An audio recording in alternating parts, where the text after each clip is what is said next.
Hey guys, I hope you're good. This is Max from MHS Prod, and today we will have a very cool interview with Mitch Mears. If you're new to this channel, I invite you to join to the website MD Community.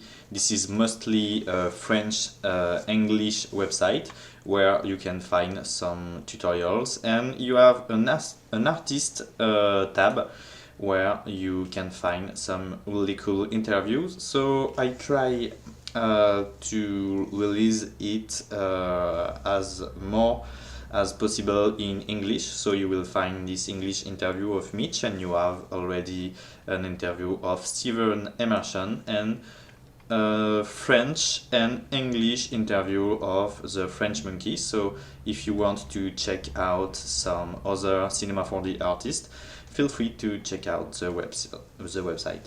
Enjoy this video, and I apologize for my very sexy French accent. This is very hard to keep it great. Let's start. Hey guys, I hope you're good. We are today with Mitch Mears for a short interview. If you do not know already Mitch Mears, I invite you to check out his work. Just before this video, you had an extract of one of his latest job, and we have Mitch today to ask him some questions. So hello. Yeah. Nice to have you there. Yeah. Can you introduce yourself for all the people who didn't know you? Yeah. My name's Mitch Myers, and I am a motion designer, visual effects artist from United States, specifically St. Louis, Missouri, is where I'm based out of. I work primarily out of an agency, and I like to do tons of side project stuff for fun to get, my weird stuff out. Okay, so what brings you into motion graphics? Yeah, it's kind of like a weird process. I started out playing music for a living, actually, and just out of sheer boredom on the road, I started doing graphic design for merchandise, because it was fun and easy to get clients, because on tour you're with bands that need merchandise design. So that kind of got me into just the core design field, and it was just fun. So when I got out of that scene, it was kind of natural to kind of jump into something a little more intense, and that's when I found After Effects and Cinema 4D, and initially started out more as in kind of your base kind of motion designer, messing with kind of simple 2D stuff, primitives and whatnot, and it was fun and all. But once I discovered cinema, that was something that felt really natural to me, and I could easily jump into that and get hooked real quickly. So yeah, that was. You fell in love with the Cinema 4D. Yeah, it was love at first click for sure. Okay, and do you have advice for people who want to start now? Because you probably earn a lot of experience, and do you have an advice for the people who just start now? Yeah, I think some of the good things that I did when I first started out, without even knowing that they were, good to do, was to basically grind it out. I sat on my computer for, hours and hours and hours, just making random stuff that was total shit. But it kind of gives you that base to kind of understand, what stuff does certain things, and then as you kind of gain knowledge in the programs that you're wanting to get into in general, it's a lot easier to kind of have in your mind what you want to make, and then have the ability to jump into the program and know which buttons to click. Besides that, I did tons of internships with any agencies that would have me, because that stuff is super valuable, especially if you're, a lot of people want to go into either freelance or the agency side, and no matter what, I think the internships will help both of that, because no matter what, you're going to be working with agencies either way. And the people that work in, some of the agencies around, have some awesome knowledge because they've been doing it either for a long time, or they just have like a good, just concrete base of just knowledge that they've grown with. And just kind of soaking in every single thing that you possibly can and not getting burnt out in the process is, the way to go for sure. And just to always have fun, make your personal projects as much as you can, even though it takes up probably whatever little free time you have. But in the end, those most of the time for me are the ones that are more important to me, and I feel like I accomplished a lot with those. Okay, I see you have a lot of rhythm in your animation. How do you manage them, and do you have tips for sound, and how your musical background helped you in this? Say that again. It was a kind of long question, so the first part of the questions is how do you manage sound design and rhythm in your animation? Sorry, I can't really understand you very well. Oh, sorry, I think that's a problem of connection. Yeah. Did you hear me correctly right now? Uh, yeah, I got you. Okay, I was talking about sound. How do you manage sound in your projects? Because I see you have a lot of rhythm, and do you have tips for sound synchronization? Yeah. Well, as far as sound goes, um, I work with a lot of talented people that kind of uh, guide me in some ways of kind of how to structure the sound. I'm really into sound design, and I think it plays a large part on making a project really nice. But as far as like one of my most recent projects, which was a music video actually for the band Shapist, and that was a learning curve for me as far as how to actually edit a music video that I'm going to actually, stuff full of different types of visual effects and some 3D sections as well. So I think knowing kind of what kind of project you're working on and how the sound is going to play a part in that and how important that's going to be for it. Because, doing too much sound design or too little, both of those can greatly affect the quality of your project. So I think knowing a good middle ground to keep it polished is very important. Of course, with the music video, the sound is already given to me, which is nice. But it was the making sure that everything was synced properly.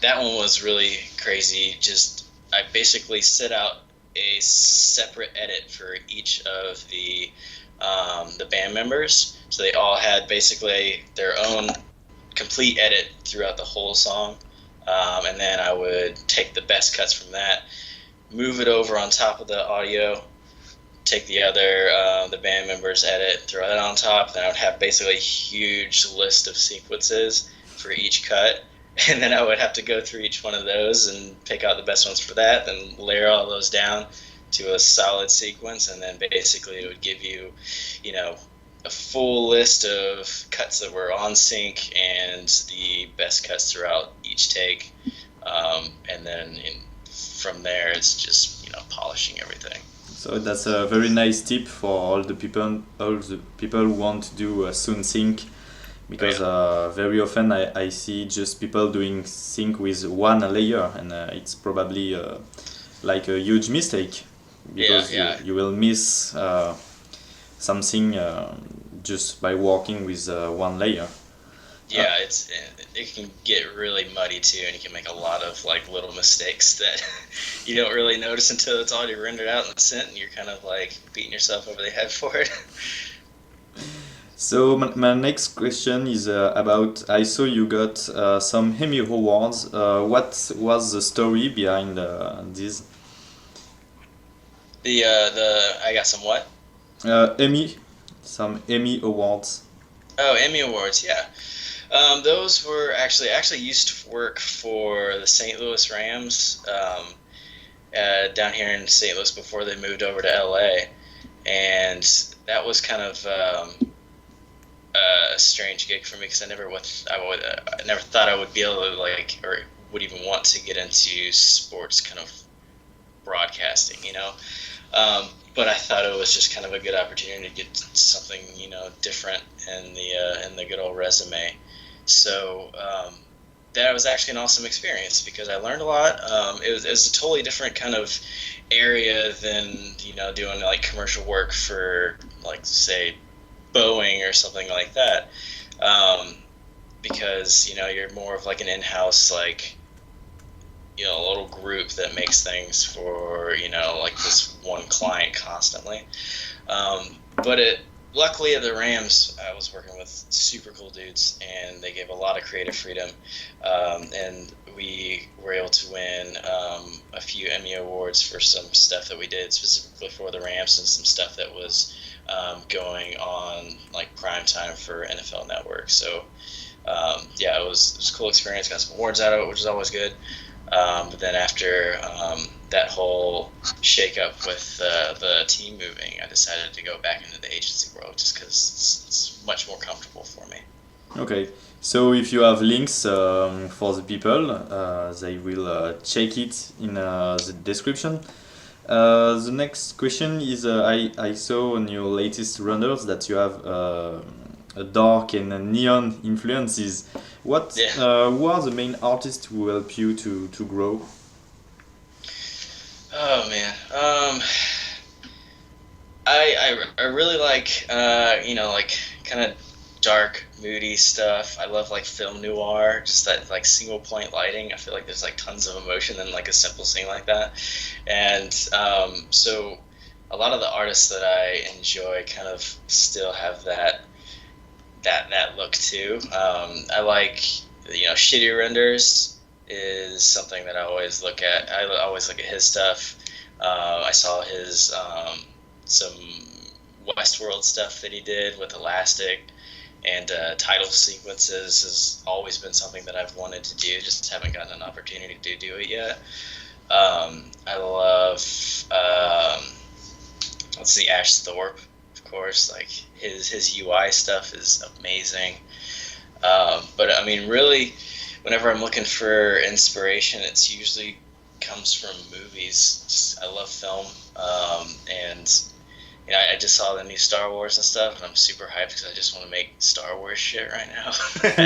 You know, like so it's usually like I love bright colors. The neon stuff that I've been doing has just been because I just want to make something bright, and it started out just, you know, I wanted to make like a sexy, reflective, kind of like wet-looking floor, and I needed something like cool to reflect it off of, really.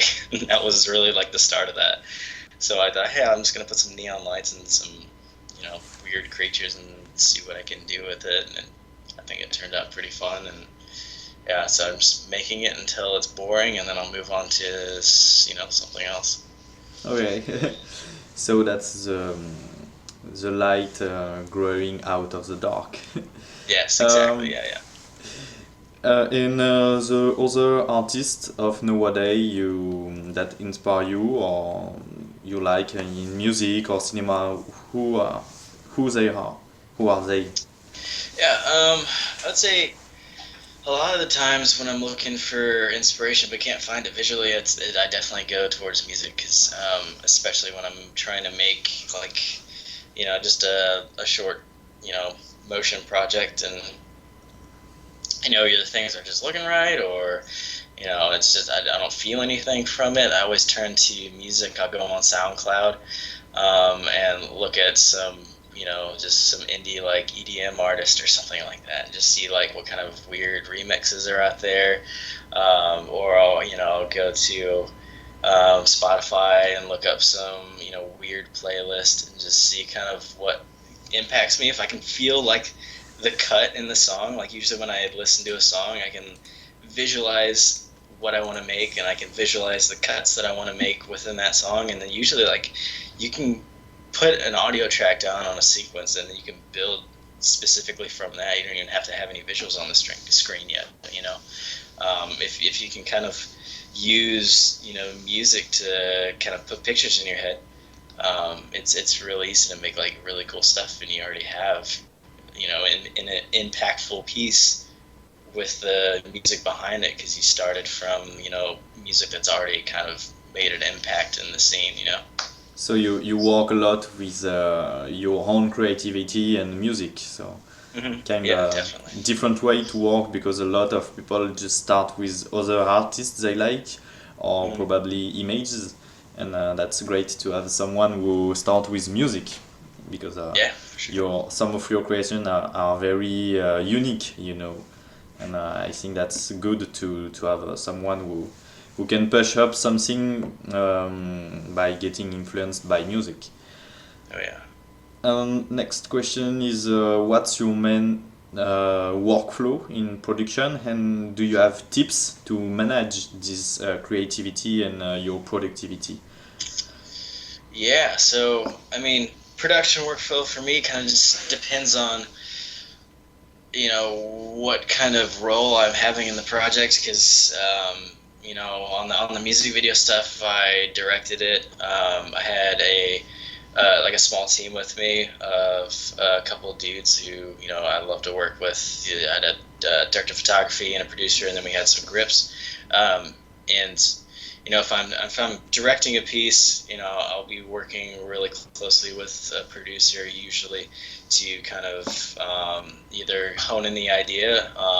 If we can flow some ideas back and forth, and kind of create something that visually is really appealing and hopefully striking, and but it also makes sense and is manageable with the budget of the time frame that we have.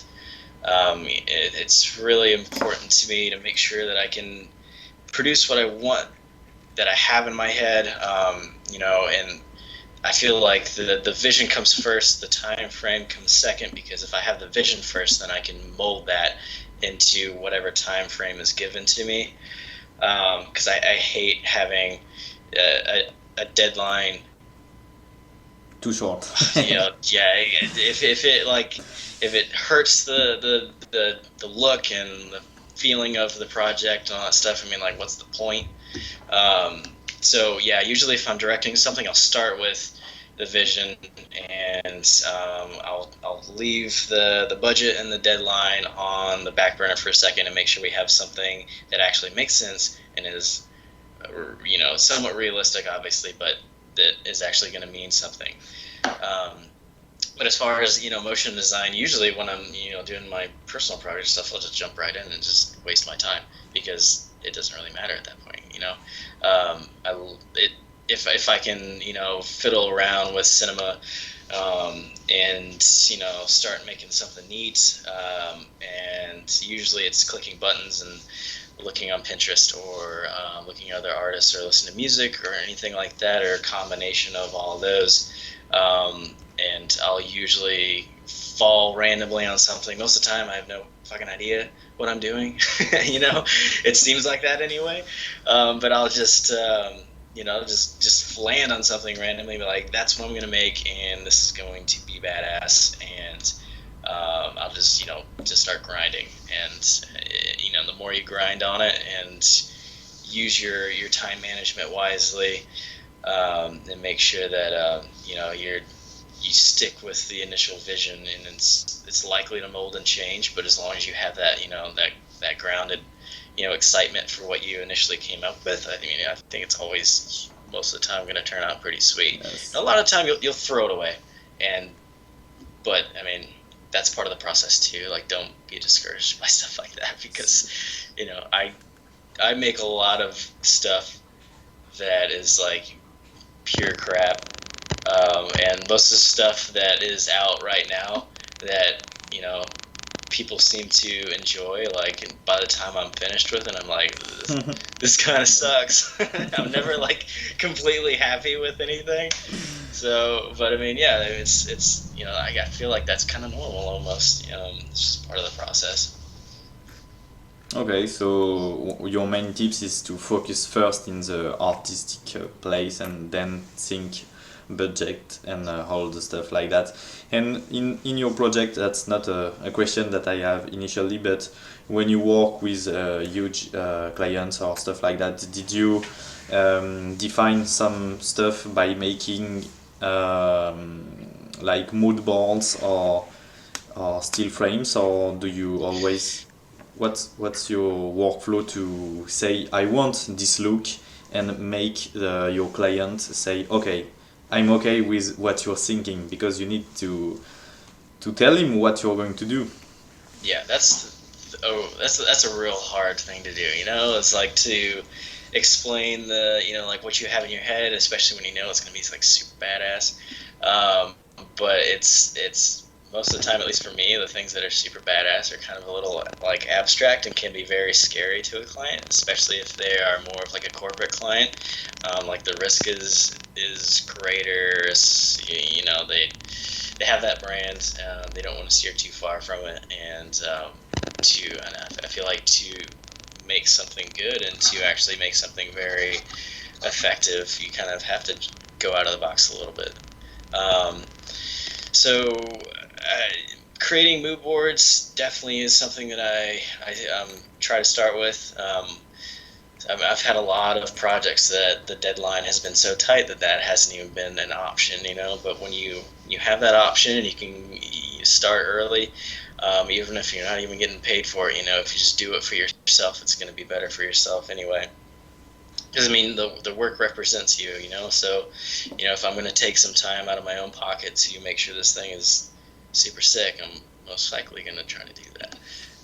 So creating mood boards is definitely awesome. I started out in the graphic design field anyway, so making stills and stuff like that is something that I do on my own time anyway, because even before I make stuff move, I have to make it look good, at least for me, just because if I'm making things animate and, doing physics for stuff and it still, you know, looks like shit, then I just don't want to work on it anymore. So I'll mainly usually start making it look pretty, and from there you can take stills from that. So if you're pitching to some corporate client, I wouldn't be afraid to go, with your initial ideas. If if you think it's strong and you believe in it, if you can, put a good reason behind why they should go for it, then why not try it? The worst they're going to say is no. Always have a backup plan, of course, if they don't want to go that route. You can always, either go with a totally different idea or kind of, go a little more structured with your initial idea. And, I think if you show the passion for it and you show that you believe in it and you have confidence that what you're going to create is going to be something that's very effective for whoever your client is, I think most of the time you're going to get a good response and look good in front of your client, even if they say no to your initial idea. But go for it. So, who cares? It's in the end, it's representing you because you're the artist. It's coming from your head, and I feel like my work is very important to me. I take it very seriously. So if you feel the same way, just make it happen. Okay, I think the same way for like you. So if people like you as an artist, they probably should leave you doing your job. Yeah, if they see like the passion, man, if they see that you believe in something, I feel like a lot of people will respect that and have a little more confidence in kind of what you're trying to produce for them. Okay, my next question is you probably already answered to it, but what's your favorite softwares actually, and why did you choose them? Yeah, so I would say definitely my favorite, Cinema 4D.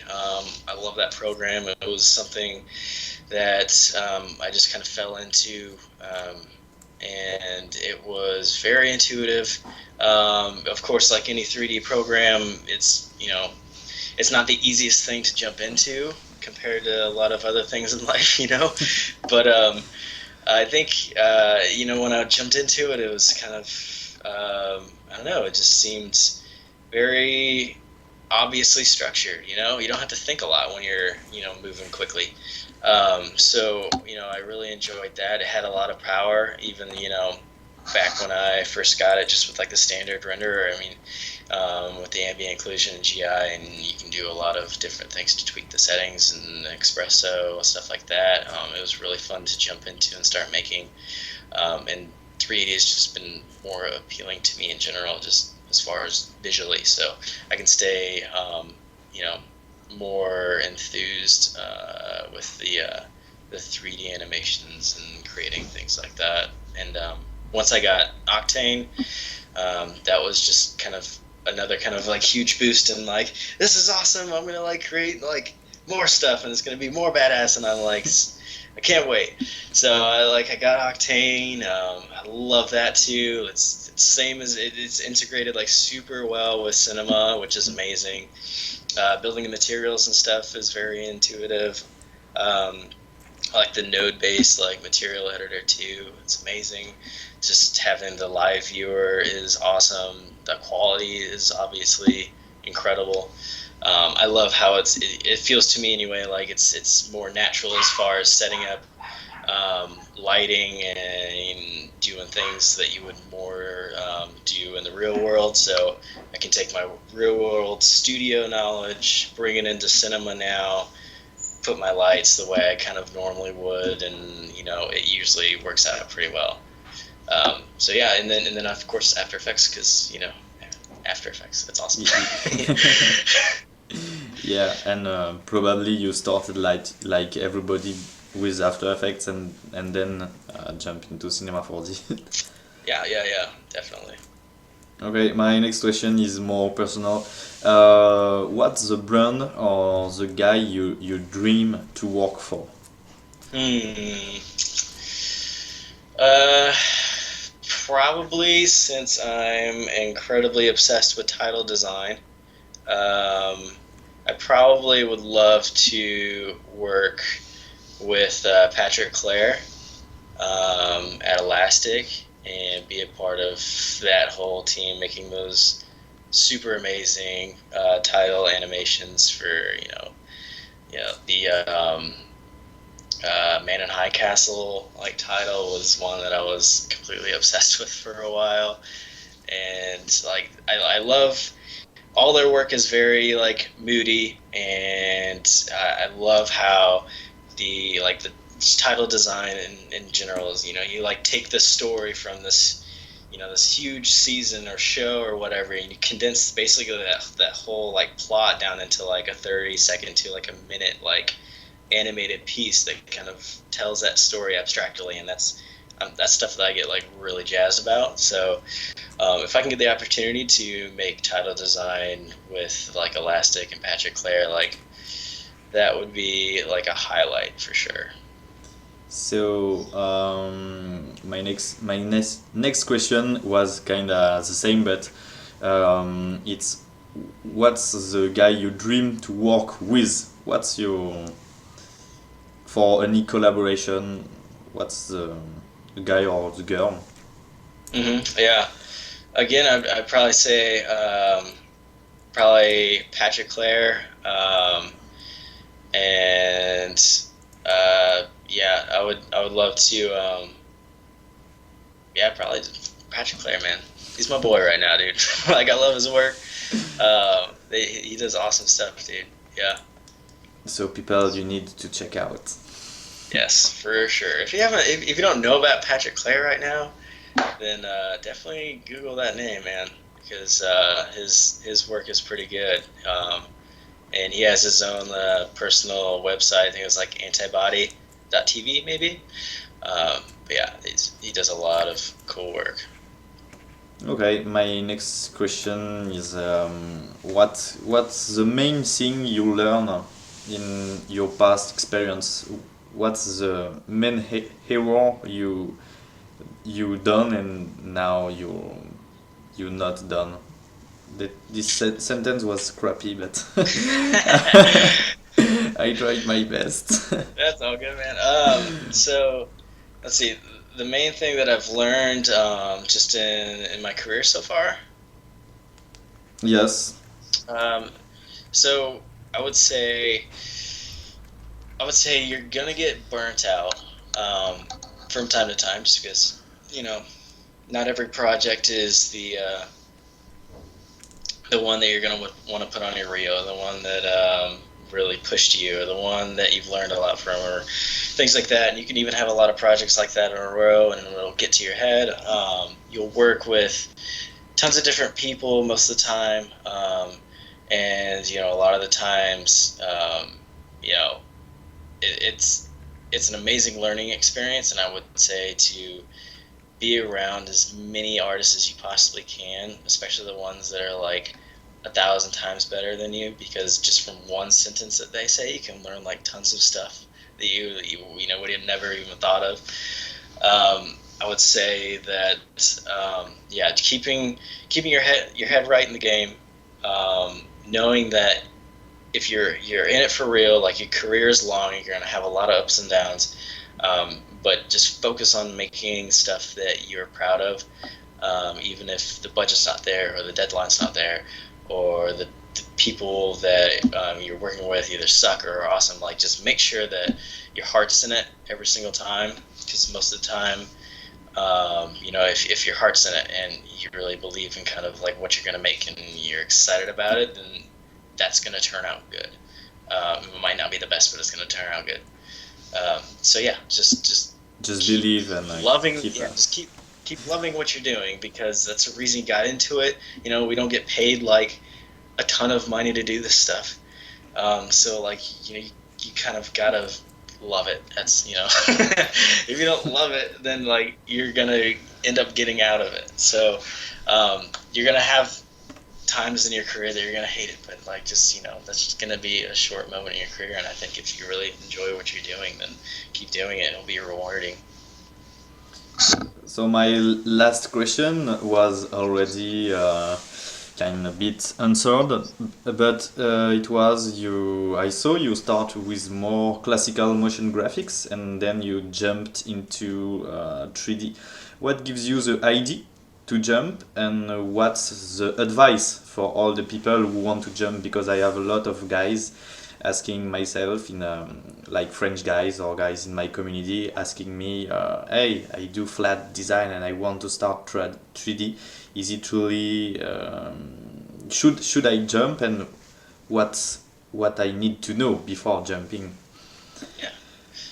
Yeah. So me starting out with traditional motion design, it was definitely fun, and I still do it a lot today. Like I just got done with a project for GoPro, doing some actual title work for them, and some broadcast graphics, and I still do stuff like that from time to time. It's always fun. But the initial kind of jump for me was basically just deciding that I just wanted to broaden my horizons. I thought it was going to be a good way for me to become a better motion designer. And I knew at the very beginning of my career that I was going to be wanting to go into more of a 3D / visual effects kind of situation. So I knew that I might as well just jump into it and see if I like it, because what's it going to hurt? So I would say if you're wanting to go into more of a 3D realm, I would make sure that you have a good basis in just design in general, because I feel like that's helped me a lot, because you can make a lot of cool things happen in cinema, or any 3D stuff in general, but knowing how to make stuff look good, and knowing how important fine details are and polishes helps you a lot. After Effects and cinema, if you're going to cinema, they work really well together anyway. So I would say if you work primarily in After Effects, Cinema 4D is a good way to start 3D, because it's going to be better. It's going to mesh well together. You can transfer things from Cinema to After Effects, blah blah blah, stuff like that, really easily. But yeah, I would say if you have a good basis in design, and you're willing to grind some stuff out and realize that most of the stuff that you make in cinema for a little bit is gonna feel kind of shitty to you, then I feel like you're good, because that was the same way with me. Like, a lot of my stuff that I was making in cinema in the beginning was total crap, but it was fun, so I just kept working on it. Usually for me with everything, especially in music, when I first started playing guitar, it's like you practice and practice and practice for a long time.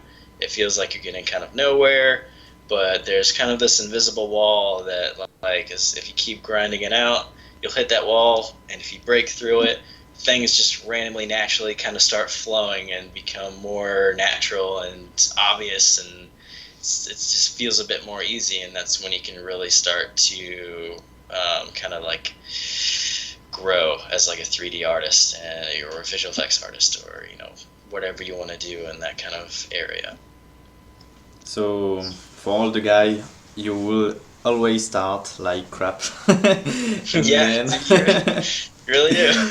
that's not a problem. We all started like that, and I remember first hours of guitar, and that's same Yup. thing, and never give up, because start can be really hard, but you need to go there and keep working and trying stuff. So thanks a lot for your time, Mitch. Do you have a last word for people? Oh yeah, I would say, I just reiterate basically what I was saying. If you love it, just keep doing it. Just keep grinding it out. Like, play till your fingers bleed. And you're if you really love it, you're gonna make some cool stuff, and you're gonna really enjoy doing it. Meet as much people as you can. Talk to as much people as you can, and just keep growing.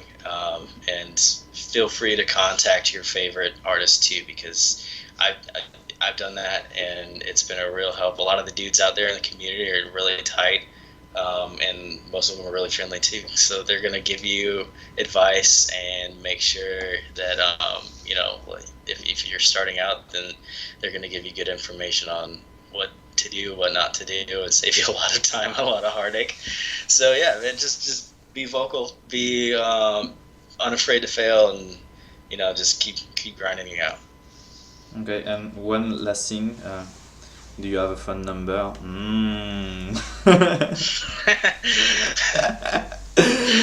So that was the final joke. You will not have so Mitch number. I keep it for myself. Yeah, feel free. People can text and call. Doesn't matter.